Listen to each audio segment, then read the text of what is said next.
Vous n'êtes pas de la famille, partez, a dit mon frère. Nos parents ont hoché la tête. J'ai silencieusement laissé tomber un titre de propriété d'une valeur de 430 000 €. Je suis Mélanie, 34 ans, et jusqu'à l'année dernière, je pensais tout savoir sur ma famille. En tant que courtière immobilière prospère, je comprenais la valeur de la maison de 430 000 € que mes parents m'avaient laissée. Lorsque mon frère, Romain, traversa des moments difficiles, laisser sa famille s'installer semblait naturel. Je n'aurais jamais imaginé surprendre sa parole qui m'a tant blessé. Elle n'est pas de la vraie famille de toute façon puisqu'elle a été adoptée. Cette nuit-là a tout changé. Je suis entré avec l'acte de propriété, les laissé tomber sur la table, et leur ai donné 30 jours pour partir. En grandissant dans notre quartier de Bordeaux, je n'ai jamais remis en question ma place dans la famille. Notre maison était modeste mais confortable. Un pavillon de 2 étages avec un porche circulaire où maman servait de la limonade pendant les après-midi d'été. Papa, passionné par l'amélioration de l'habitat, soulignait constamment les détails concernant la valeur et l'entretien de la propriété. Mélanie, disait-il, examinant les moulures ou les parquets. Comprends ce qui rend une maison précieuse et tu ne feras jamais un mauvais investissement.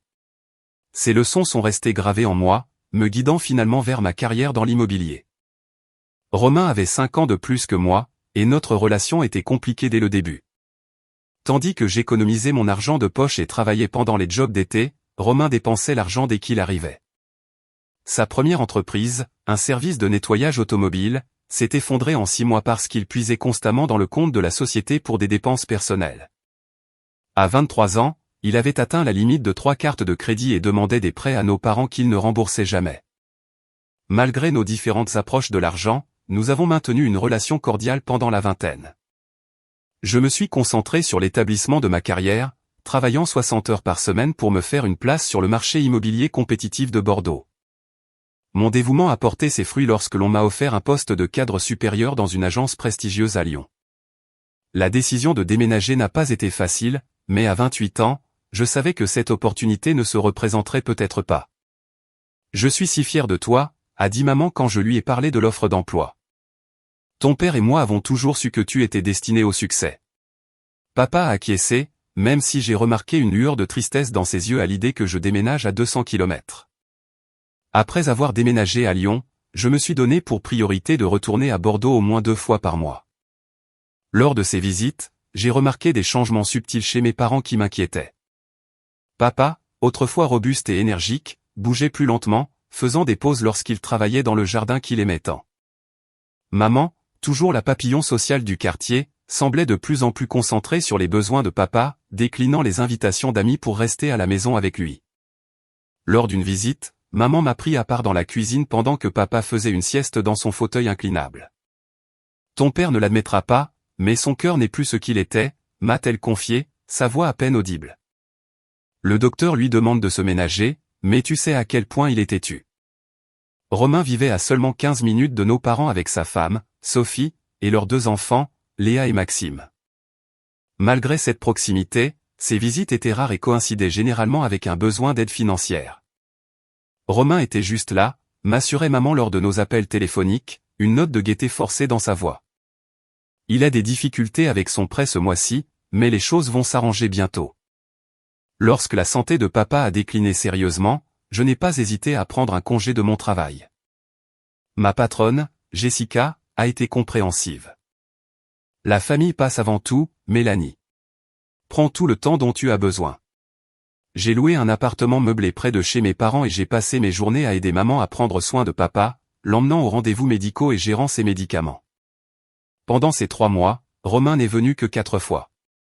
Chaque visite a duré moins d'1 heure, et il repartait toujours avec de l'argent, invoquant des dépenses imprévues pour les enfants ou des réparations de maison. Ton frère a sa propre famille à gérer, a dit papa après l'une de ses visites. Mais j'ai entendu la déception dans sa voix. Papa est décédé paisiblement un mardi pluvieux d'octobre. Je lui tenais la main tandis que maman lui caressait les cheveux, lui disant que c'était d'accord de laisser partir. Romain est arrivé à l'hôpital 30 minutes après que je l'ai appelé pour lui annoncer que papa était parti. Il a pleuré sincèrement, et pendant un instant, j'ai vu le frère dont je me souvenais de l'enfance, vulnérable et humain sous son extérieur insouciant. Les semaines qui ont suivi les funérailles de papa ont été un flou de paperasse, d'appels téléphoniques, et de soutien à maman à travers les vagues de chagrin. J'ai prolongé mon congé, incapable d'imaginer retourner à Lyon pendant que maman était si fragile. Elle s'asseyait pendant des heures dans le fauteuil de papa, serrant son cardigan contre son visage pour respirer son parfum qui s'estompait. « Tu devrais retourner à ta vie », insistait-elle après que j'ai été là pendant un mois. « J'irai bien toute seule. » Mais le regard vide dans ses yeux racontait une autre histoire. Les visites de Romain ont brièvement augmenté après la mort de papa, mais sont rapidement revenus à leur schéma précédent. Il amenait les enfants occasionnellement, ce qui égayait la journée de maman, mais ces visites se terminaient inévitablement par des conversations feutrées dans la cuisine concernant sa dernière crise financière. J'ai surpris maman dire un jour, « C'est la dernière partie de la pension de ce mois-ci, Romain. J'ai besoin du reste pour les factures. » L'affaissement d'effet de ses épaules lorsqu'il partait me faisait mal au cœur. J'ai essayé de parler à Romain de ses demandes constantes d'argent. « Maman ne peut pas continuer à te soutenir », lui ai-je dit lors d'un appel téléphonique. Elle a maintenant un revenu fixe. Tu ne comprends pas ce que c'est d'avoir des enfants et un prêt immobilier, a-t-il rétorqué sèchement. Nous ne pouvons pas tous avoir des carrières de luxe à Lyon. Certains d'entre nous ont de vraies responsabilités. L'appel s'est terminé par sa promesse de faire mieux, une promesse que j'avais entendue tant de fois auparavant. Alors que l'hiver s'installait sur Bordeaux, la santé de maman a commencé à décliner. Elle a perdu du poids, a oublié des rendez-vous, et semblait parfois confuse quant aux tâches simples. Le docteur a mentionné la dépression et le fardeau physique du chagrin, prescrivant des médicaments et suggérant une thérapie. J'ai assisté aux premières séances avec elle, la voyant lutter pour articuler le vide qu'elle ressentait sans papa. Mes visites bimensuelles sont devenues hebdomadaires, puis permanentes, car j'ai demandé à travailler à distance indéfiniment. Jessica était moins conciliante cette fois-ci. Mélanie, je comprends ta situation, mais nous avons besoin de toi ici pour les réunions clients. Nous avons trouvé un compromis, un arrangement de 3 jours à distance et 2 jours au bureau, ce qui impliquait des trajets épuisants, mais me permettait de garder mon poste tout en soutenant maman. Tout au long de cette période, mon ressentiment envers Romain a grandi. Il savait que maman luttait, mais continuait de la charger de ses problèmes au lieu d'offrir son soutien. Lors d'une semaine particulièrement difficile où maman avait une bronchite, j'ai appelé Romain pour lui demander d'aller chercher son ordonnance. « Je ne peux pas aujourd'hui », m'a-t-il dit, le son d'un match sportif clair en arrière-plan. J'ai promis aux enfants que je regarderais leur entraînement de football. Romain, elle a besoin de ses médicaments. Elle respire à peine. Est-ce qu'un voisin ne peut pas aider ? Madame Dubois propose toujours son aide. J'ai fini par conduire à travers les embouteillages de Lyon pour livrer l'ordonnance moi-même, arrivant pour trouver maman fiévreuse et seule. Cette nuit-là, après l'avoir installée, j'ai pleuré d'épuisement et de frustration, me demandant comment Romain pouvait être si détaché de la femme qu'il avait toujours soutenue. 6 mois après le décès de papa, la santé de maman s'est rapidement détériorée. Ce qui avait commencé par une légère oubli est devenu des pertes de mémoire inquiétantes et une faiblesse physique. Une série de tests a révélé un diagnostic dévastateur, un cancer du pancréas avancé qui s'était déjà propagé à son foie. L'oncologue a parlé doucement des soins palliatifs et de profiter au maximum du temps qui lui restait. J'ai immédiatement pris un congé prolongé de mon travail, cette fois sans date de retour spécifiée. Jessica était compréhensive mais professionnelle. Je devrais remplacer ton poste temporairement, Mélanie. Nous discuterons de ton avenir dans l'entreprise quand tu seras prête à revenir. Le message implicite était clair, mon emploi ne m'attendait peut-être pas, mais à ce moment-là, c'était le cadet de mes soucis. Maman s'est rapidement affaiblie au cours des semaines suivantes. J'ai transformé la salle à manger en chambre pour qu'elle n'ait pas à monter les escaliers, et des infirmières de soins palliatifs venaient quotidiennement gérer sa douleur. Les visites de Romain ont légèrement augmenté pendant cette période, mais elles restaient brèves et se terminaient souvent par lui demandant de l'argent à voix basse près de la porte d'entrée. Frais de cantine pour Léa, a-t-il expliqué un après-midi. Et Maxime a besoin d'un appareil dentaire. L'assurance ne couvre qu'une partie. Je lui ai fait un chèque sans discuter, ne voulant pas créer de tension que maman pourrait ressentir. Elle semblait toujours plus alerte lorsque Romain était là, souriant à la mention de ses petits-enfants et posant des questions sur leurs activités qu'elle répétait parfois quelques minutes plus tard. Pendant sa dernière semaine, maman a eu une journée étonnamment lucide. Elle a demandé à s'asseoir sur le porche, emmitouflée dans des couvertures malgré la chaleur printanière. « Je dois te parler du testament », m'a-t-elle dit alors que nous regardions les oiseaux à la mangeoire que papa avait construite il y a des années. Maman, nous n'avons pas besoin d'en parler maintenant, ai-je dit, tendant la main vers sa main mince. Si, nous devons. Sa voix était plus forte qu'elle ne l'avait été depuis des semaines. Ton père et moi avons pris nos décisions avec soin. La maison et la plupart de nos économies iront à toi. J'ai commencé à protester, mais elle a continué. Romain recevra 20 000 francs suisses. Nous savons que cela ne semble pas équitable, mais tu as prouvé que tu étais responsable. Romain, elle a marqué une pause, cherchant les bons mots. Romain a besoin d'apprendre des leçons difficiles que nous ne serons pas là pour lui enseigner. Je comprends, ai-je dit, bien que j'anticipais déjà la réaction de Romain. Maman a serré ma main. Nous te faisons confiance pour faire ce qu'il faut, Mélanie. Tu as toujours été celle-là. Elle est décédée paisiblement 3 jours plus tard, avec moi à ses côtés, et Romain bloqué dans les embouteillages, arrivant 15 minutes trop tard pour dire au revoir. Son chagrin sincère lors des funérailles a temporairement comblé le fossé entre nous et pour la première fois depuis des années, j'ai eu l'impression que nous étions vraiment frères et sœurs, unis dans notre perte, si ce n'est rien d'autre. La lecture du testament a eu lieu dans le bureau de l'avocat de longue date de mes parents, Monsieur Lefebvre. Comme maman l'avait indiqué, la maison et la majorité de leurs actifs m'ont été légués, tandis que Romain a reçu 20 000 francs suisses. Monsieur Lefebvre a expliqué que mes parents avaient mis à jour leur testament 2 ans plus tôt après que Romain leur eut emprunté 30 000 francs suisses pour démarrer une autre entreprise qui a rapidement échoué. Le visage de Romain est resté impassible pendant la lecture, mais j'ai remarqué que ses jointures se blanchissaient alors qu'il agrippait les accoudoirs de sa chaise. Quand Monsieur Lefebvre eut terminé, Romain se leva brusquement. « J'ai besoin de digérer cela, dit-il, et il partit sans me regarder. Plus tard dans la soirée, il a appelé. Sa voix était contrôlée, mais je pouvais entendre la tension en dessous. « Sophie et moi avons des difficultés à payer le loyer, a-t-il dit sans préambule. Le propriétaire l'a encore augmenté, et avec les dépenses des enfants. J'ai pris une profonde inspiration. Romain, qu'est-ce que tu demandes? La maison est juste vide maintenant. C'est logique que nous emménagions, au moins temporairement. Cela nous donnerait le temps d'économiser pour un acompte pour notre propre logement. La demande n'était pas entièrement inattendue. J'avais envisagé de vendre la maison, mais je n'étais pas émotionnellement prête à commencer le processus. Quelle est la durée du temporaire, ai-je demandé. 6 mois, peut-être 1 an au maximum, juste le temps de nous remettre sur pied. Après avoir réfléchi pendant quelques jours, j'ai accepté un arrangement de 6 mois. Romain et sa famille emménageraient dans la maison, contribueraient aux services publics et à l'entretien, et utiliseraient ce temps pour stabiliser leurs finances et trouver un logement permanent. Je retournerai à Lyon et à mon travail, visitant périodiquement pour vérifier la propriété. Tu nous sauves la vie, m'a dit, surnom d'enfance, a dit Romain lorsque je lui ai tendu les clés, utilisant mon surnom d'enfance pour la première fois depuis des années. Les enfants sont tellement excités d'avoir de vraies chambres au lieu de partager une chambre dans notre appartement. Sophie me serra maladroitement dans ses bras. Nous ne te remercierons jamais assez. Cela signifie tout pour nous. Je les ai aidés à déménager le week-end suivant, regardant Léa et Maxime explorer la maison avec excitation. Les 2 enfants ressemblaient à Romain avec leurs yeux noisettes et leur sourire rapide. Léa, à 14 ans, montrait déjà la détermination têtue qui caractérisait notre famille. Maxime, 12 ans, était plus calme avec une nature réfléchie qui me rappelait papa. Nous prendrons bien soin de l'endroit, a promis Sophie alors que nous portions des cartons de leur camion de location.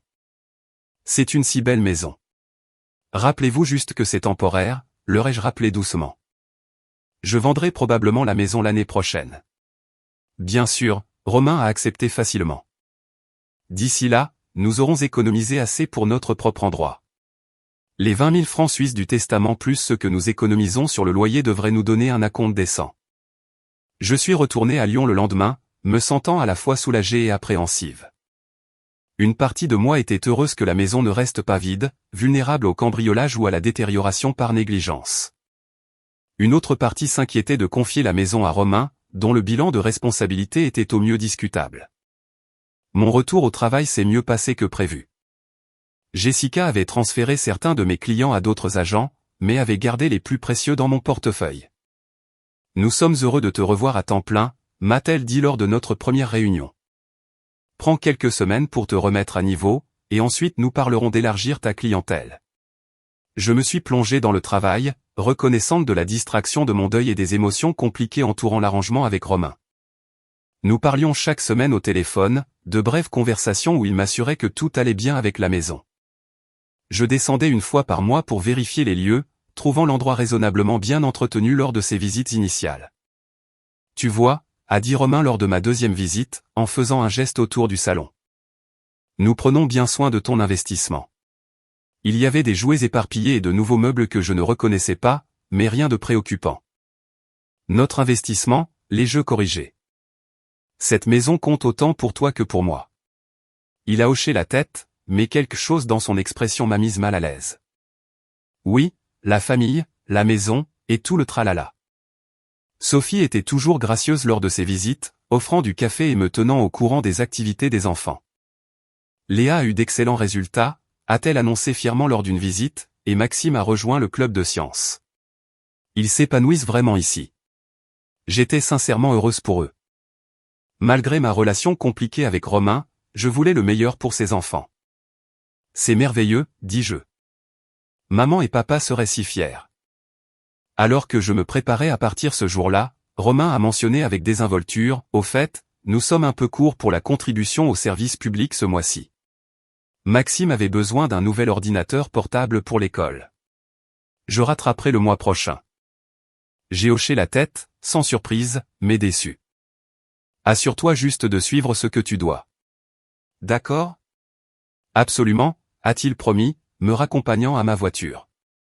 Nous sommes tellement reconnaissants pour cette opportunité, m'a dit. Cela nous aide vraiment à nous redresser. Je suis retourné à Lyon en voulant le croire, espérant que cet arrangement pourrait non seulement apporter de la stabilité à sa famille, mais peut-être aussi réparer notre relation fracturée. 3 mois après l'arrangement, les premiers vrais signes de problème ont commencé à apparaître. Mes visites mensuelles révélaient des changements subtils mais inquiétants dans la propriété. La pelouse autrefois impeccable que papa entretenait avec tant de fierté était maintenant inégale et envahie par endroits. À l'intérieur, j'ai remarqué des taches sur la moquette qui n'étaient pas là auparavant, des marques de frottement sur les murs et un sentiment général de désordre qui dépassait la vie de famille normale. Désolé pour le désordre, dit Sophie lors d'une visite, rassemblant à la hâte des jouets du sol du salon. Les enfants ont été particulièrement actifs avec les vacances d'été. J'ai hoché la tête, essayant de comprendre. C'est bon.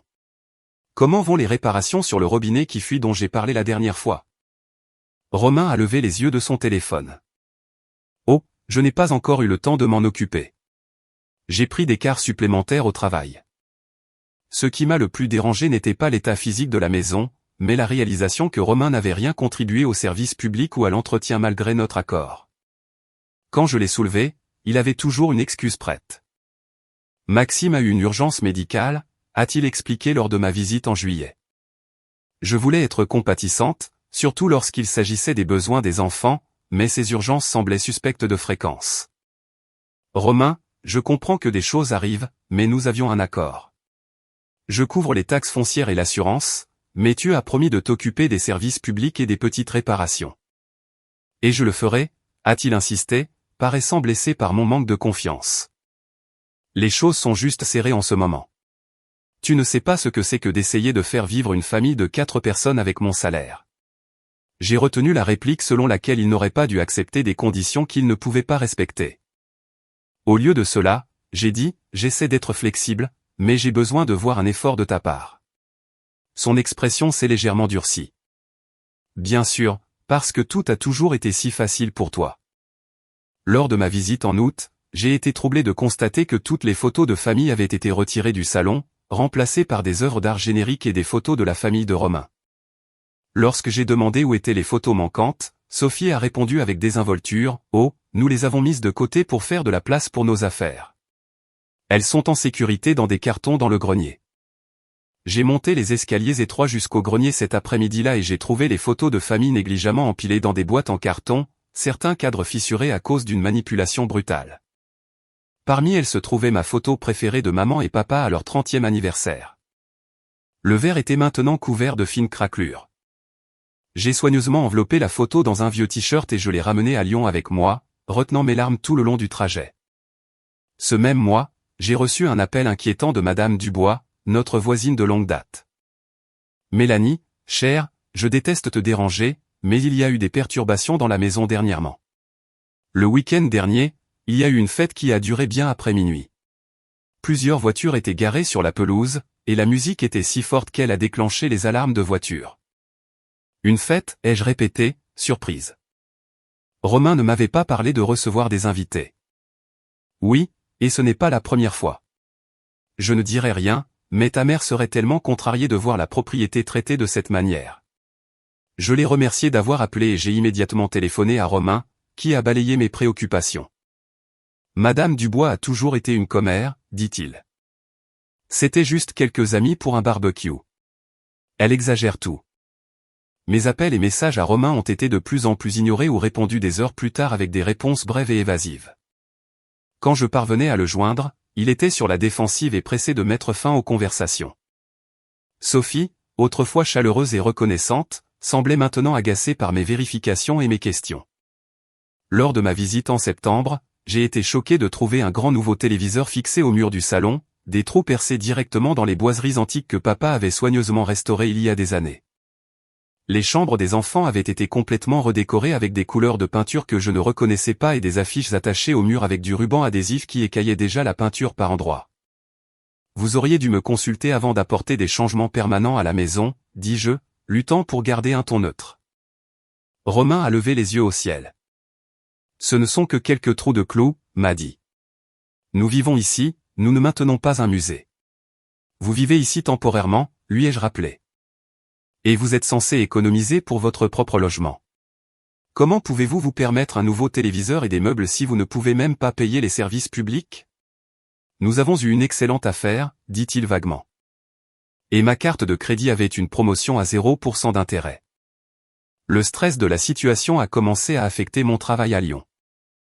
Je me suis retrouvé distraite pendant les réunions clients, vérifiant constamment mon téléphone pour des mises à jour des voisins ou des réponses de Romain. Jessica a remarqué ma préoccupation lors d'une importante présentation de propriété. « Mélanie, tu as l'air préoccupée aujourd'hui », m'a-t-elle dit en sortant du condo de luxe que nous présentions. Les Anderson posaient des questions auxquelles tu aurais dû t'attendre. « Est-ce que tout va bien ?» J'ai hésité, puis j'ai admis, j'ai des problèmes avec mon frère et la maison familiale à Bordeaux. L'expression de Jessica s'est légèrement adoucie. Les affaires de famille peuvent être compliquées. Peut-être que tu dois régler cette situation pour qu'elle arrête d'interférer avec ton travail ici. Nous avons été patients à cause du décès de tes parents, mais l'inscription de la propriété Simpson arrive le mois prochain, et j'ai besoin que tu sois concentré à 100%. Ces paroles, bien que prononcées gentiment, portaient un avertissement clair. Ma carrière, que j'avais travaillé si dur pour construire, était en danger si je ne parvenais pas à maîtriser la situation avec Romain. Ce soir-là, j'ai appelé ma meilleure amie, Stéphanie, qui connaissait ma famille depuis l'enfance. Je ne sais pas quoi faire, lui ai-je avoué après avoir expliqué la situation. Je veux aider Romain et les enfants, mais il abuse de ma bonne volonté. Honnêtement, m'a dit, il semble que ce soit toujours le cas, a répondu Stéphanie franchement. Tes parents ont favorisé son comportement pendant des années, et maintenant il attend la même chose de toi. Mais je ne peux pas simplement les mettre dehors. Où irait-il ? Au même endroit où il serait si tes parents ne t'avaient pas laissé la maison. Romain est un adulte avec des responsabilités. Peut-être qu'il est temps qu'il y fasse face. Ces paroles sont restées avec moi alors que je planifiais une autre visite. Cette fois, sans prévenir. J'avais besoin de voir ce qui se passait quand Romain n'avait pas le temps de se préparer à mon arrivée. La boule d'anxiété croissante dans mon estomac me disait que les choses étaient pires que ce que je voulais admettre. J'ai décidé de conduire vendredi soir, sachant par les publications sur les réseaux sociaux que Romain et Sophie restaient généralement à la maison le vendredi pour économiser de l'argent. Alors que j'approchais de la rue familière, le son de la musique m'est parvenu avant même que je ne tourne le coin. Des voitures bordaient les deux côtés de la route et des lumières brillaient de chaque fenêtre de la maison de mes parents. Mon cœur s'est serré lorsque je me suis garé à un pâté de maison et que j'ai marché vers la maison. Ce n'était clairement pas juste quelques amis pour un barbecue. C'était exactement le genre de fête que Madame Dubois avait décrit, et de l'apparence, ce n'était pas un incident isolé. La basse de la musique vibrait à travers les planchers lorsque je suis entré silencieusement par la porte latérale en utilisant ma clé. La cuisine était encombrée de bouteilles de bière vides et de boîtes à pizza, loin de l'espace impeccable où maman m'avait appris à faire des biscuits et où papa m'avait montré comment assaisonner correctement une poêle en fonte. Un groupe de personnes que je ne reconnaissais pas se tenait autour de l'îlot de cuisine, mélangeant des boissons et riant bruyamment. Personne ne m'a remarqué alors que je me glissais, trop absorbé par leur conversation et leur smartphone. Le salon était encore plus bondé, avec au moins 20 personnes serrées sur les meubles et debout en groupe. La fumée de cigarettes flottait dans l'air malgré la règle de toute une vie de maman de ne pas fumer, et plusieurs jeux à boire étaient en cours sur la table basse antique de papa, maintenant marquée de ronds et de rayures. J'ai repéré Sophie de l'autre côté de la pièce, portant une robe de cocktail que je ne reconnaissais pas et, plus choquant, un collier de perles qui avait appartenu à ma mère. C'était censé être un souvenir, quelque chose que maman avait spécifiquement dit vouloir me donner. La vue de celui-ci autour du cou de Sophie m'a tordu l'estomac de colère et de trahison. Avant de confronter qui que ce soit, je me suis retiré dans le calme relatif de la cuisine pour me ressaisir. Je me suis appuyé contre le comptoir, respirant profondément et essayant de décider de la meilleure approche. Romain et Sophie profitaient clairement de la situation, mais faire un scandale devant tous ces étrangers ne résoudrait rien. Alors que j'étais là, partiellement caché par le réfrigérateur, j'ai entendu des voix familières approcher de la salle à manger. Romain et Sophie sont entrés avec un autre couple, tous tenant des verres et parlant fort pour être entendus au-dessus de la musique. Alors, combien de temps tu as le droit de rester dans cet endroit, a demandé l'autre homme, faisant un geste autour avec sa bouteille de bière. Romain a ricané. Censé être 6 mois, mais nous travaillons à prolonger ça indéfiniment.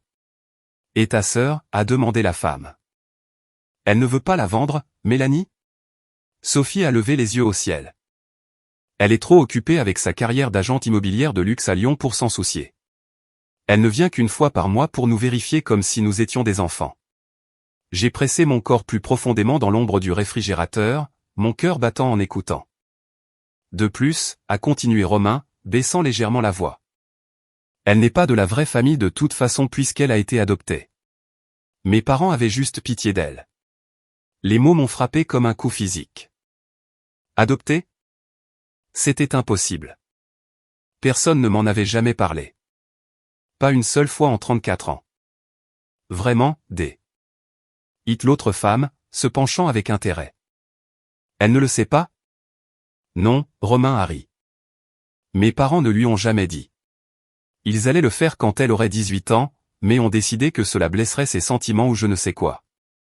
J'ai trouvé les papiers quand je cherchais mon acte de naissance il y a des années. Ça explique pourquoi elle ne te ressemble pas du tout, a observé l'homme. Sophie a hoché la tête, touchant le collier de perles à sa gorge. Exactement. Et honnêtement, elle ne devrait même pas posséder cette maison. Nous sommes ceux qui avons les vrais petits-enfants des parents de Romain. Léa et Maxime sont leur véritable héritage, pas Mélanie. Alors, quel est ton plan, a demandé la femme. Romain a souri, une expression calculatrice que je n'avais jamais vue auparavant. Nous avons juste besoin de rester assez longtemps pour établir des droits de résidence. Mon pote Marcus est avocat et il dit que si nous pouvons prouver que nous avons entretenu la propriété et payé les factures, nous pourrions avoir un argument pour contester le testament. Surtout puisqu'elle n'est pas de notre sang. Intelligent, a approuvé l'homme. Et ce n'est pas comme si elle avait besoin de l'argent avec son travail. Exactement, a convenu Sophie. Elle peut acheter une autre maison n'importe où. Celle-ci devrait rester dans la vraie famille.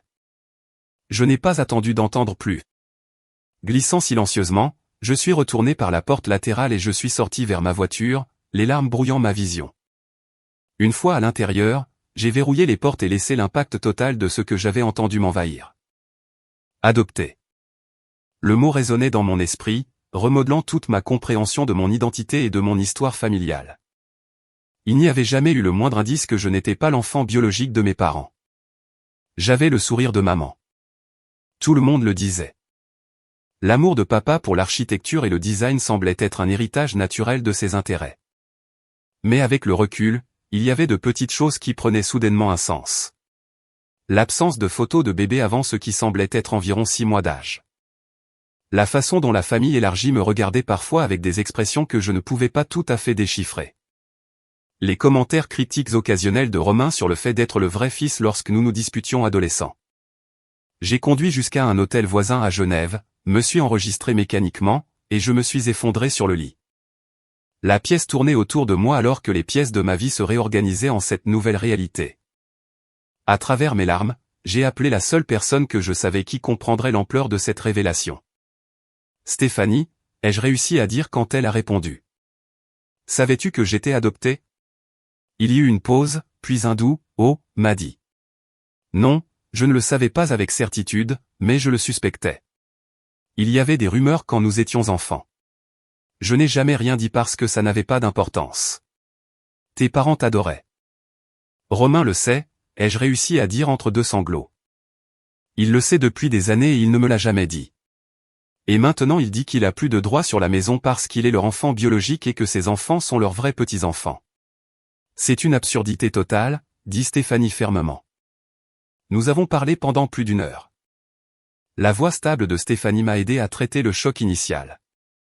Quand nous avons raccroché, mes larmes s'étaient calmées, remplacées par une douleur sourde et une colère grandissante envers Romain, non pas à cause de la révélation de l'adoption elle-même, mais à cause de la manière cruelle dont il en avait parlé.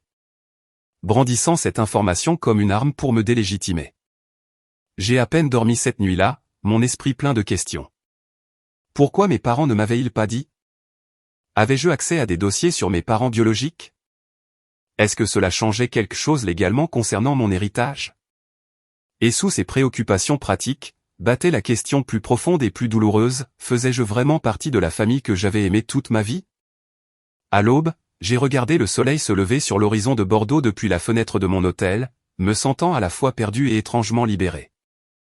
Quoi qu'il arrive ensuite, je savais une chose avec une certitude absolue. Je ne permettrai pas à Romain d'utiliser mon adoption comme un outil pour prendre ce que ses parents avaient explicitement voulu que j'aie. Tôt le samedi matin, j'ai appelé Monsieur Lefebvre, l'avocat de mes parents. Bien qu'initialement réticent à discuter de la question un week-end, il a accepté de me rencontrer dans son bureau lorsque j'ai expliqué l'urgence. Oui, vous avez été adopté, a-t-il confirmé une fois que nous fûmes assis dans son bureau lambrissé. Vos parents sont venus me voir pour les démarches légales lorsque vous aviez environ 5 mois. C'était une adoption privée organisée par une organisation religieuse après que votre mère biologique, une jeune étudiante, ait décidé qu'elle ne pourrait pas s'occuper de vous. Et mes parents n'avaient jamais prévu de me le dire, ai-je demandé, luttant toujours pour assimiler cette vérité fondamentale sur moi-même. Monsieur Lefebvre semblait mal à l'aise. Ils en ont discuté avec moi plusieurs fois au fil des ans. Ils voulaient te le dire quand tu serais assez grande pour comprendre, mais ils avaient peur de te blesser ou de te faire sentir différente. Au fil du temps, il est devenu plus difficile de trouver le bon moment. Romain était-il officiellement au courant? Pas à ma connaissance. Vos parents voulaient vous le dire avant toute autre personne dans la famille. Si Romain l'a découvert, ce n'était pas de leur fait intentionnel. Cela affecte-t-il le testament de quelque manière que ce soit, ai-je demandé, arrivant à la question critique. Romain peut-il le contester au motif que je ne suis pas leur enfant biologique? Monsieur Lefebvre a secoué la tête fermement. Absolument pas. Votre adoption était légale et complète. Aux yeux de la loi, vous êtes leur fille à tous égards. Le testament est inattaquable. Vos parents ont été très clairs sur leurs souhaits. Soulagé mais toujours troublé, j'ai demandé, qu'en est-il de sa prétention concernant l'établissement des droits de résidence? C'est une idée fausse courante, a expliqué Monsieur Lefebvre. Permettre aux membres de la famille de vivre dans une propriété que vous possédez ne leur donne pas automatiquement de droit dessus. Tant qu'il y avait un accord clair sur la nature temporaire de l'arrangement, ce que je comprends, vous êtes en droit d'y mettre fin. Armé de cette information, je suis allé à ma banque ensuite.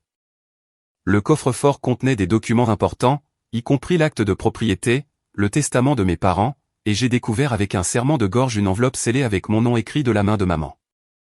Je l'ai glissée dans mon sac, pas prête à la lire tout de suite. De retour à l'hôtel, j'ai appelé Jessica pour lui faire savoir que je resterai à Bordeaux jusqu'à lundi. Je dois régler cette situation une bonne fois pour toutes, lui ai-je expliqué.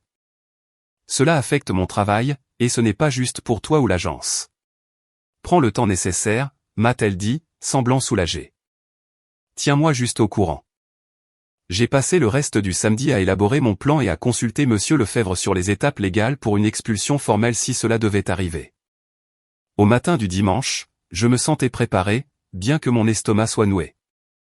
Alors que je retournais en voiture à la maison, je suis arrivé juste après 10 heures, heure à laquelle je savais que la famille finirait généralement son petit déjeuner. La maison avait l'air nettement différente en plein jour qu'elle ne l'avait fait pendant la fête du vendredi soir. Des bouteilles et des verres vides jonchaient toujours la pelouse avant, et un canapé humide et taché que je ne reconnaissais pas était abandonné sur le porche. Utilisant ma clé, je suis entré pour trouver Romain et Sophie se disputant dans la cuisine. Les enfants étaient dans le salon. Maxime jouait à un jeu vidéo à plein volume tandis que Léa tapotait sur son téléphone, tous deux indifférents au désordre qui les entourait. Je t'ai dit que nous devions payer au moins le minimum de la carte de crédit, disait Sophie, sa voix tranchante de frustration. Il menace de geler le compte. Et je t'ai dit que je m'en chargerais quand je serai payé vendredi, a rétorqué Romain. Qu'est-ce que tu veux que je fasse? Faire sortir de l'argent de nulle part? Tous deux se sont figés lorsqu'ils m'ont remarqué debout dans l'embrasure de la porte. Romain a récupéré en premier, son expression passant à une fausse décontraction. M'a dit, nous ne t'attendions pas avant le week-end prochain. Tu aurais dû appeler. Clairement, dis-je, en regardant de manière ciblée le désastre autour de nous. Des plats s'empilaient dans l'évier, les comptoirs collants de boissons renversées, et le sol craquait de débris de collation sous mes pieds. Nous avons eu quelques amis hier soir, dit Sophie sans me regarder.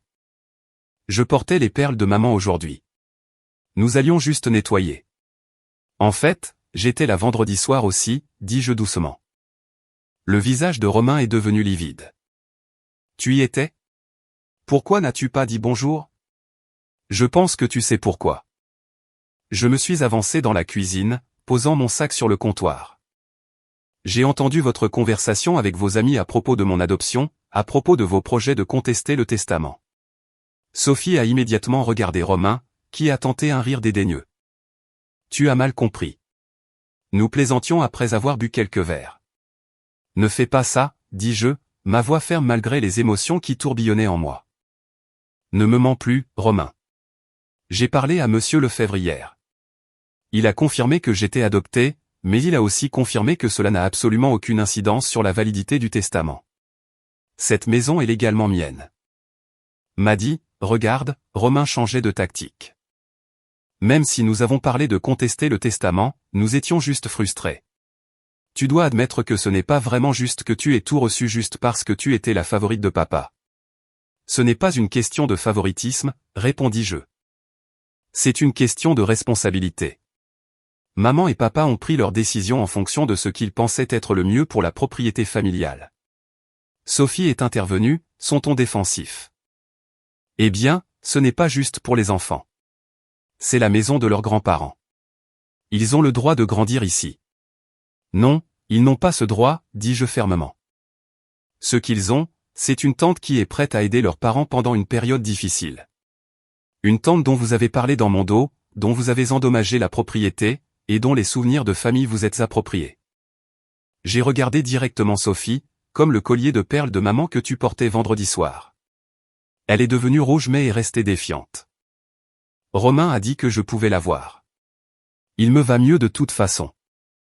J'ai pris une profonde inspiration, luttant pour garder mon calme. La famille n'est pas seulement une question de sang, ce que j'ai apparemment mieux compris que toi malgré mon ignorance de mon adoption. La famille, c'est le respect, l'honnêteté et le respect des limites de chacun. Vous ne m'avez montré aucune de ces choses. J'ai tendu la main dans mon sac et j'ai sorti l'acte de propriété de la maison, le plaçant sur la table de la cuisine entre nous. Ceci est l'acte de cette propriété. Il est à mon nom. Selon notre accord initial, il vous reste 3 mois ici. Mais compte tenu de ce que j'ai découvert, je modifie ce calendrier. Vous avez 30 jours pour trouver un autre endroit où vivre. Le visage de Romain s'est assombri de colère. Tu ne peux pas faire ça. Nous avons des droits. En fait, je le peux. Je l'ai déjà confirmé avec Monsieur Lefebvre. C'était un arrangement temporaire que vous avez violé à plusieurs niveaux.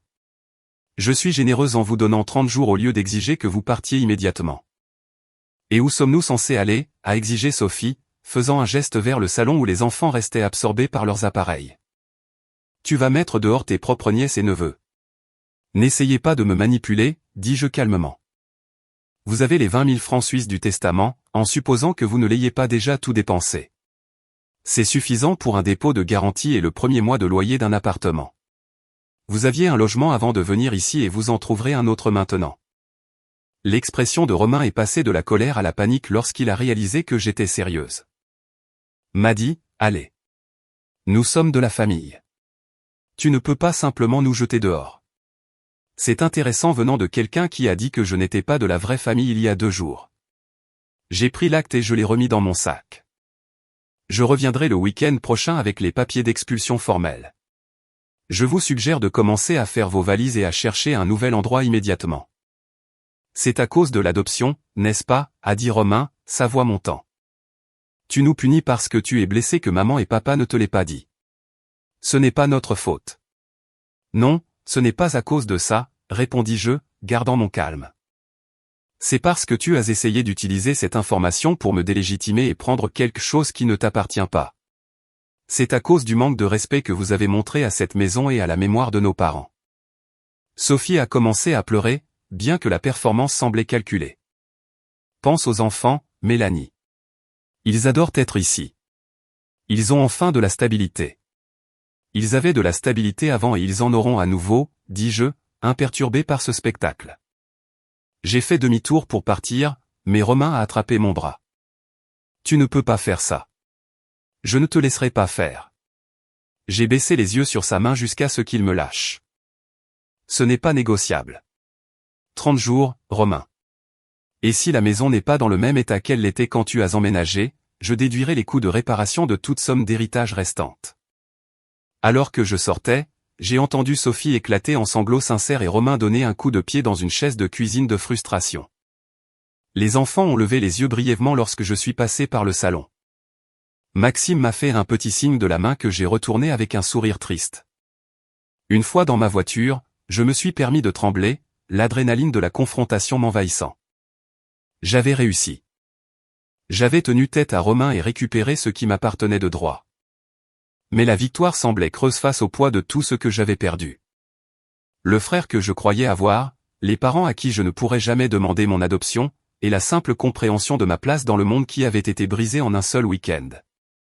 Alors que je retournais à Lyon cet après-midi-là, je me sentais enfin prête à ouvrir l'enveloppe de mon coffre-fort. À une aire de repos le long de la 6, j'ai soigneusement brisé le sceau et j'ai déplié une lettre écrite de la belle écriture de maman. Ma très chère Mélanie, commençait-elle. Si tu lis ceci, cela signifie que nous n'avons jamais trouvé le bon moment pour te dire ce que nous aurions dû partager il y a longtemps. Tu es entré dans nos vies quand tu n'étais qu'un tout petit bébé. Pas par mon corps, mais par nos cœurs. Des larmes ont brouillé ma vision alors que je lisais leur explication, leur peur de me le dire, et surtout, leur certitude absolue que j'étais destiné à être leur fille. Ne doute jamais un instant que tu es nôtre, avait écrit maman. Et que tu es nôtre de toutes les manières qui comptent vraiment. J'ai conduit le reste du chemin jusqu'à Lyon avec la lettre sur le siège passager à côté de moi, un rappel tangible que la famille est définie par l'amour, pas par la biologie. Une vérité que Romain, malgré toute sa connexion biologique, n'avait jamais comprise. L'effondrement émotionnel que j'avais contenu est finalement arrivé une fois que j'ai atteint la sécurité de mon appartement à Lyon. Je me suis assise dans ma voiture garée dans le garage souterrain pendant près d'1 heure, sanglotant jusqu'à ce que ma gorge soit à vif et mes yeux gonflés. Il ne s'agissait pas seulement de la trahison de Romain ou de la révélation de l'adoption, mais de la culmination de tout. Perdre mes 2 parents en 1 an, le stress de gérer la maison à distance, et maintenant cette dernière fracture de la famille qui me restait. Quand je suis finalement arrivé à l'étage, j'ai appelé Stéphanie. J'ai réussi, lui ai-je dit, ma voix rauque. Je leur ai dit qu'ils avaient 30 jours pour partir. Je suis fier de toi, m'a-t-elle dit. Ça n'a pas dû être facile. Ça ne l'était pas, mais c'est fait. J'ai marqué une pause, puis j'ai ajouté, j'ai lu la lettre de maman sur mon adoption, et ils m'aimaient, Steph. Ils m'aimaient vraiment. Ils avaient peur que te le dire te fasse te sentir moins leur fille, ce qui est exactement ce que Romain a essayé d'utiliser contre toi, a observé Stéphanie. Le lendemain matin, j'ai appelé le docteur Dubois, un thérapeute que j'avais brièvement consulté après la mort de papa. Il a accepté de me recevoir cet après-midi-là et j'ai passé près de 2 heures dans son bureau à démêler les émotions complexes entourant ma découverte de l'adoption. Il est normal de ressentir une perturbation de l'identité, m'a-t-il assuré. Découvrir que vous êtes adopté à l'âge adulte peut être particulièrement difficile parce que vous avez déjà formé votre sens de vous-même autour de certaines hypothèses. Je n'arrête pas de me demander qui étaient mes parents biologiques, ai-je admis. Si j'ai des frères et sœurs biologiques quelque part.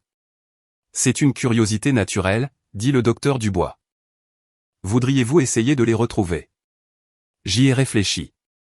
Je pense que je le ferai éventuellement, non pas pour remplacer mes parents. Ils seront toujours maman et papa pour moi, mais pour comprendre mon histoire complète. Nous avons discuté de la manière dont je pourrais commencer cette recherche quand je serai prête, ainsi que de moyens plus sains de gérer ma colère envers Romain. Je suis parti en me sentant un peu plus ancré, avec un plan pour continuer des séances hebdomadaires. De retour au travail, je me suis forcé à me concentrer sur mes clients et mes inscriptions, reconnaissante pour la distraction. Jessica a noté le changement dans mon comportement lors de notre réunion d'équipe. Tu sembles plus présente aujourd'hui, a-t-elle commenté après. J'imagine que tu as réglé la situation avec ton frère. En cours, répondis-je. Mais j'ai maintenant établi des limites claires. Bien. La présentation de l'inscription Simpson est la semaine prochaine et j'aimerais que tu prennes les devants. Je me suis plongé dans la préparation de la présentation, travaillant tard le soir pour créer le discours parfait pour la propriété de plusieurs millions d'euros. Le travail occupait mon esprit pendant la journée, mais les nuits étaient plus difficiles. Je me surprenais à fixer de vieilles photos de famille, cherchant des indices que j'aurais pu manquer, des signes que je n'étais pas biologiquement lié aux personnes qui m'avaient élevé. Un soir, en feuilletant une boîte de souvenirs que j'avais ramenée de Bordeaux, j'ai trouvé une pile de lettres attachées par un ruban délavé. Elles provenaient de maman à papa pendant une brève période où ils vivaient séparément alors qu'ils travaillaient sur un chantier de construction dans un autre état. Dans une lettre datée d'environ 1 an avant ma naissance, elle écrivait sur leurs difficultés d'infertilité et son désir ardent d'avoir un enfant. Le docteur dit qu'il y a peu d'espoir, avait-elle écrit. Mais je rêve de notre bébé chaque nuit. D'une manière ou d'une autre, je sais que nous serons parents. L'enfant qu'il faut nous trouvera. J'ai serré la lettre contre ma poitrine, les larmes coulant sur mon visage. Ils m'avaient désiré si désespérément, m'avaient choisi, avaient construit leur vie autour de l'amélioration de la mienne. Comment Romain ne pouvait-il pas voir la beauté là-dedans? En parlant de Romain, sa réaction à mon ultimatum a été chaotique, comme prévu. Le lendemain de notre confrontation, il a commencé une campagne de harcèlement par SMS, alternant entre accusations furieuses et suppliques pitoyables. Tu détruis cette famille par dépit, disait un message. Maman et papa seraient déçus de toi. Des heures plus tard, s'il te plaît, repense-y, m'a dit. Les enfants sont dévastés. Où sommes-nous censés aller avec si peu de préavis? Je n'ai répondu à aucun de ces messages, suivant le conseil du docteur Dubois de maintenir des limites fermes. Romain a escaladé en publiant des références vagues à la situation sur les réseaux sociaux, se dépeignant comme une victime de trahison familiale. Plusieurs parents éloignés et connaissances mutuelles m'ont contacté, préoccupés par ces affirmations selon lesquelles j'expulsais des enfants de la maison de leurs grands-parents. Ce n'est pas toute l'histoire, était tout ce que je disais quand on me le demandait. Les parents de Sophie m'ont appelé directement, leur numéro apparaissant sur mon téléphone un soir, une semaine après la confrontation. Mélanie, c'est Richard Dubois, le père de Sophie, a dit une voix rauque quand j'ai répondu. Je comprends que vous mettez mes petits-enfants à la rue. Monsieur Dubois. Avec tout le respect que je vous dois, je ne discute pas de cela avec la famille élargie, ai-je répondu fermement. Romain et Sophie savent depuis des mois que l'arrangement était temporaire. Eh bien, ils n'ont nulle part où aller, a-t-il insisté. Ne pouvez-vous pas leur donner plus de temps? Au moins 6 mois. Ils ont déjà eu 3 mois pour économiser et planifier, ai-je souligné. Et ils ont l'argent de l'héritage de mes parents. Je suis désolé, mais ma décision est finale. Après plusieurs appels similaires, j'ai commencé à bloquer les numéros et à restreindre mes comptes de réseaux sociaux. Je me sentais mal pour les enfants pris au milieu, mais je me rappelais que leur bien-être était la responsabilité de leurs parents, pas la mienne. Le gestionnaire immobilier que j'avais engagé pour superviser le processus d'expulsion formelle a appelé avec des nouvelles inquiétantes au milieu de la période de 30 jours. Madame Ellis, j'ai visité la propriété hier pour remettre l'avis écrit comme l'exige la loi. Je dois vous informer qu'il semble y avoir des dommages intentionnels. Quel genre de dommages, ai-je demandé, mon estomac se serrant. Rien de structurel, mais il semble que quelqu'un ait été délibérément négligent. Il y a de nouvelles taches sur les moquettes, des rayures sur les parquets, et quelques petits trous dans les murs qui n'étaient pas là lors de mon inspection initiale il y a 3 semaines.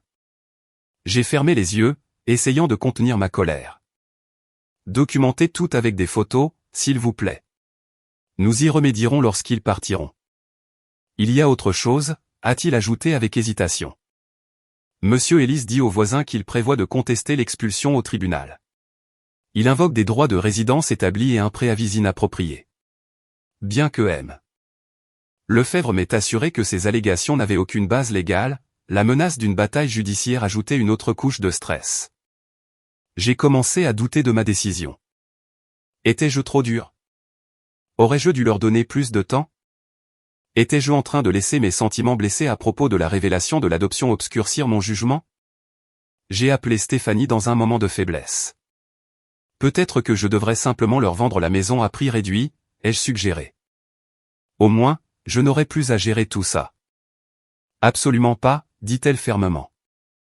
Une source de soutien surprenante est venue d'Eliane Dubois, la meilleure amie de ma mère, qui a appelé après avoir entendu parler de la situation par les voisins. Ta mère serait horrifiée par le comportement de Romain, m'a-t-elle dit. Elle s'est toujours inquiétée de son sentiment de droit. M'a-t-elle déjà mentionné que j'étais adopté, ai-je demandé avec hésitation. Oui, chère, a-t-elle admis. C'était l'un de ses plus grands regrets de ne pas te l'avoir dit. Ils l'ont planifié tant de fois, mais ton père craignait particulièrement que cela te blesse. Romain le savait-il? Pas de tes parents, dit-elle. Mais il y a eu un incident quand il avait environ 14 ans. Il cherchait son acte de naissance dans le bureau de ton père et a trouvé tes papiers d'adoption. Ta mère l'a attrapé et l'a forcé à promettre de ne rien dire avant qu'il n'ait l'occasion de te le dire eux-mêmes. Donc, il le savait depuis l'âge de 14 ans et n'a jamais rien dit, ai-je murmuré, une nouvelle dimension de trahison me submergeant. Je soupçonne qu'il aimait avoir ce pouvoir secret, dit tristement Eliane. Romain a toujours été un peu jaloux de l'attention que tes parents te portaient. Alors que la date d'expulsion approchait, mon anxiété augmentait. J'ai pris du temps libre au travail pour être à Bordeaux le jour final, ce à quoi Jessica a étonnamment soutenu une fois que j'ai expliqué toute la situation. Les affaires de famille doivent être traitées de manière décisive, m'a-t-elle dit. Finis ça pour que tu puisses avancer. Romain a fait une dernière tentative pour retarder le processus en déposant une requête d'urgence auprès du tribunal, invoquant un préavis insuffisant et des difficultés. Monsieur Lefebvre m'a représenté à l'audience, et le juge a rapidement statué en ma faveur, notant la nature clairement temporaire de l'accord initial et le préavis légal approprié fourni. Le shérif était programmé pour appliquer l'expulsion si nécessaire, bien que j'espérais que cela n'arriverait pas. Quoi qu'il en soit, en moins d'une semaine, la maison serait de nouveau mienne, et ce chapitre douloureux pourrait commencer à se refermer. Le matin de l'expulsion, je me suis garé en bas de la rue de la maison, le cœur battant alors que je regardais les camions de déménagement dans l'allée. Romain avait finalement accepté l'inévitable, semblait-il. Le gestionnaire immobilier, David, m'a rejoint à ma voiture. Ils ont presque fini de charger, a-t-il rapporté. Le shérif est là par précaution, mais jusqu'à présent, tout se déroule sans incident.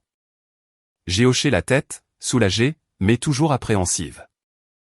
Pendant les 2 heures suivantes, je suis resté assise dans ma voiture, regardant la famille de mon frère retirer les dernières traces d'eux-mêmes de la maison de mes parents.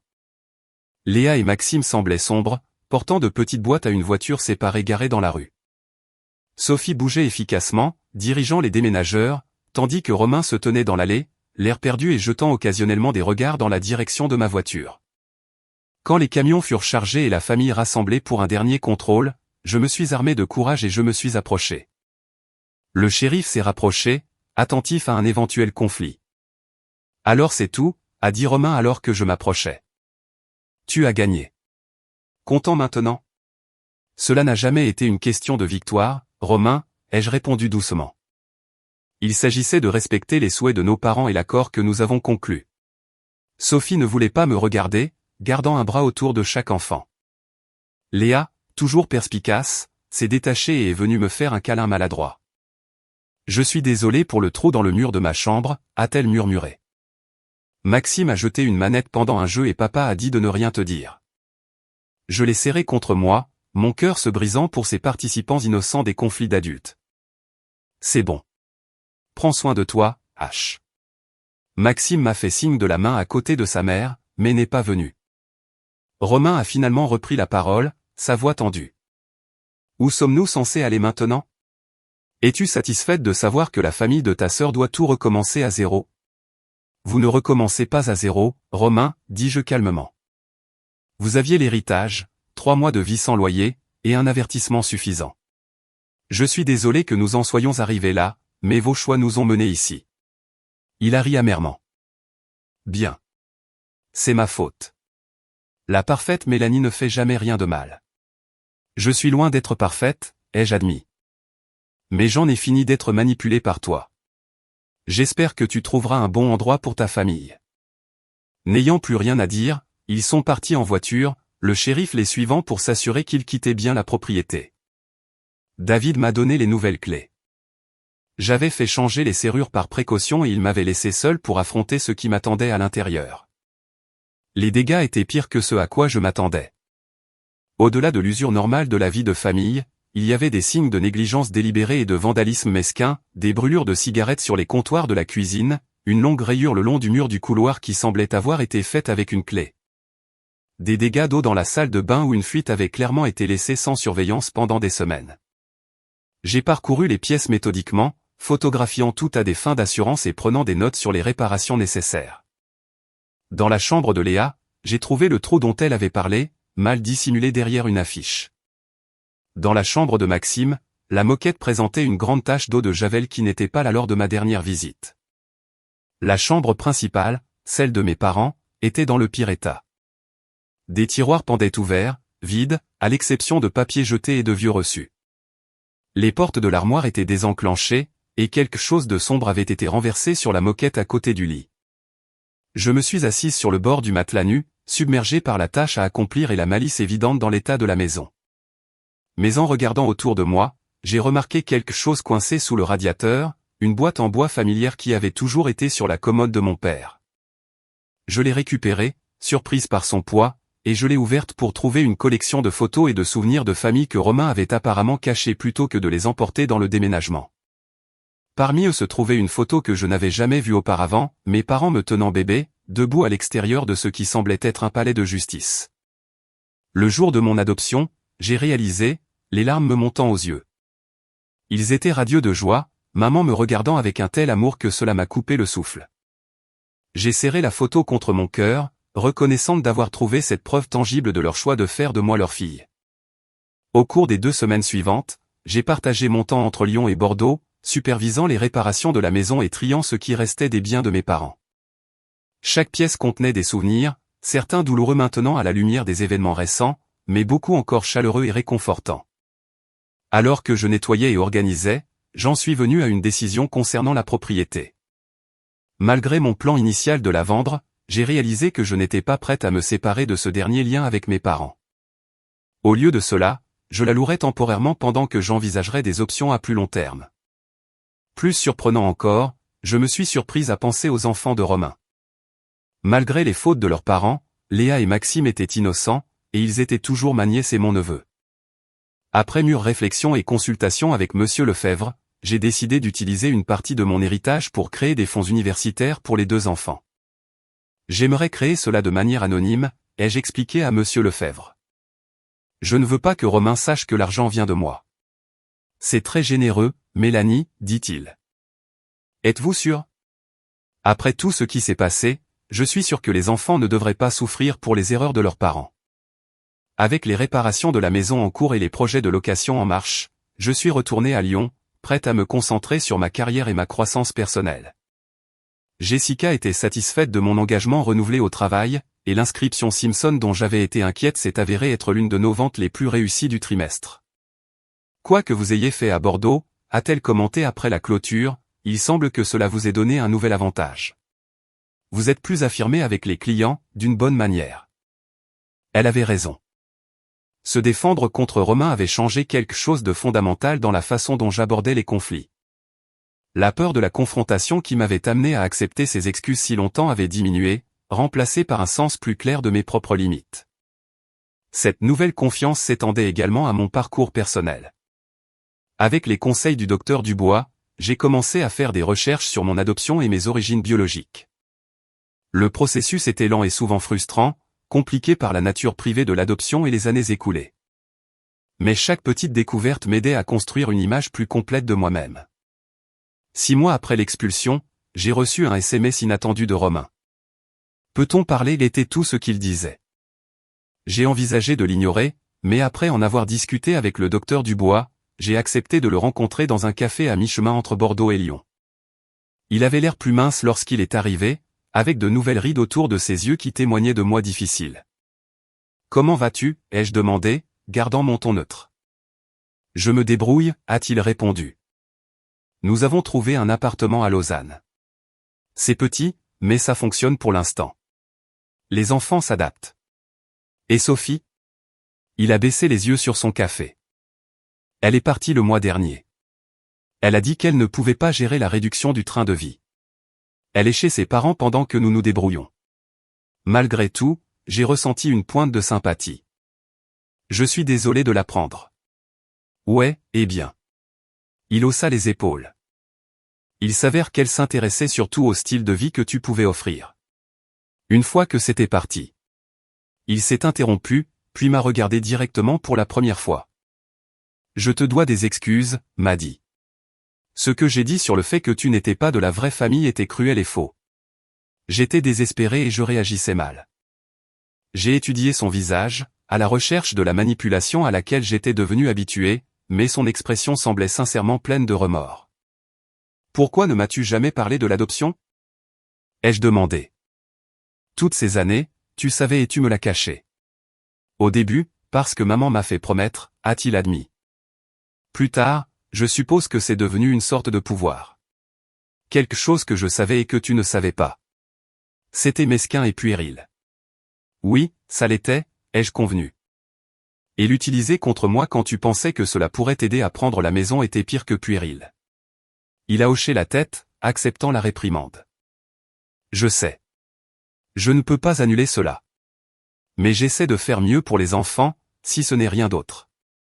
Nous avons parlé pendant près de 2 heures, couvrant un terrain douloureux, mais nous souvenant aussi des bons moments avec nos parents. Il n'y a pas eu de réconciliation spectaculaire, pas de larmes ou de promesses de recommencer à zéro. Au lieu de cela, nous avons atteint une trêve provisoire, convenant de contacts limités centrés principalement sur les enfants. Léa demande de tes nouvelles, a-t-il dit alors que nous nous apprêtions à partir. Elle veut savoir si elle peut t'appeler parfois. J'aimerais bien, dis-je sincèrement. Elles sont toujours ma nièce et mon neveu. De retour à Lyon, j'ai continué le processus de reconstruction de ma vie. J'ai rénové mon appartement, créant un espace qui me semblait vraiment être le mien pour la première fois. J'ai rejoint un groupe de soutien pour adultes adoptés, trouvant du réconfort dans les expériences et les défis partagés. Et lentement, j'ai recommencé à fréquenter des gens, ne mettant plus ma vie personnelle en attente pour des crises familiales. Un soir, alors que j'étais assise sur mon balcon regardant le coucher de soleil sur le lac Léman, j'ai rouvert la lettre de maman. Je l'avais lue d'innombrables fois au cours des mois qui avaient suivi sa découverte, mais maintenant, des lignes différentes se distinguaient pour moi. La famille n'est pas une question de sang ou d'acte de naissance, avait-elle écrit. C'est à propos de ceux qui se tiennent à tes côtés dans les moments difficiles, qui célèbrent tes joies et consolent tes peines. C'est à propos de l'amour, pas de la génétique. J'ai pensé à la façon dont j'avais découvert la vérité de ces mots par leur absence dans le comportement de Romain et leur présence dans le soutien d'amis comme Stéphanie. J'ai pensé à la force que j'avais trouvée à m'affirmer et à la paix qui venait de l'établissement de limites claires. Surtout, j'ai pensé à la famille que je pourrais créer un jour par la naissance, l'adoption, ou simplement les liens étroits des relations choisies, et aux valeurs que je transmettrais des parents qui m'avaient choisi et aimé complètement. Le voyage de découverte n'était pas terminé. Il y aurait plus de questions, plus de recherches, plus de traitement des émotions complexes. Mais assise là avec l'horizon de Lyon s'illuminant d'or dans la lumière déclinante, j'ai ressenti un sentiment d'appartenance à moi-même qu'aucune révélation ou trahison ne pourrait ébranler.